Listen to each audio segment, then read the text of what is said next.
ராஜேஷ், என்ன ராஜேஷ், ஏதோ பேசணும்னு என்ன கூப்பிட்டுட்டீங்க, மௌனமாவே இருக்கீங்க. என் மேல கோவமா? இல்ல, எனக்கு என் மேலேயே கோபம். உங்களுக்கு உங்க மேலேயே கோவமா? ஆமா. ஏன் உன்னுடைய வழக்கு எடுத்துக்கணும், உன்னை சந்திக்கணும், இப்படி மனசுக்குள்ளேயே நரக வேதனை அனுபவிக்கணும்? உங்க வேதனைக்கு காரணம்? நாளையோட நம்ம வழக்கு விசாரணை முடிய போகுது. யார் பக்கம் தீர்ப்பாகும்னே தெரியல. ராஜேஷ், என் வழக்குல தோத்து போனா என்ன? எதிர்காலத்துல எத்தனையோ வழக்குகளை நடத்த போறீங்க, ஜெயிக்க போறீங்க, பிரபலமான வக்கீலா ஆகத்தான் போறீங்க. தீபா, நீ சொல்ற மாதிரி எத்தனையோ வழக்குகள் என்கிட்ட வரலாம், எவ்வளவோ கட்சிக்காரங்களை நான் சந்திக்கலாம். ஆனா உன் மேல ஏற்பட்ட அந்த இனம் புரியாத அன்பு அவங்க மேல நிச்சயமா எனக்கு ஏற்படாது. இப்படிப்பட்ட புனிதமான அன்பு இன்னும் எரியாமலே எனக்கு உங்க மேல ஏற்பட்டிருக்கு. இந்த மன ஒற்றுமைக்கு என்ன காரணம்னே தெரியல.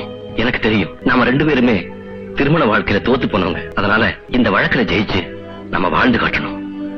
அதுதான் என் ஆசை.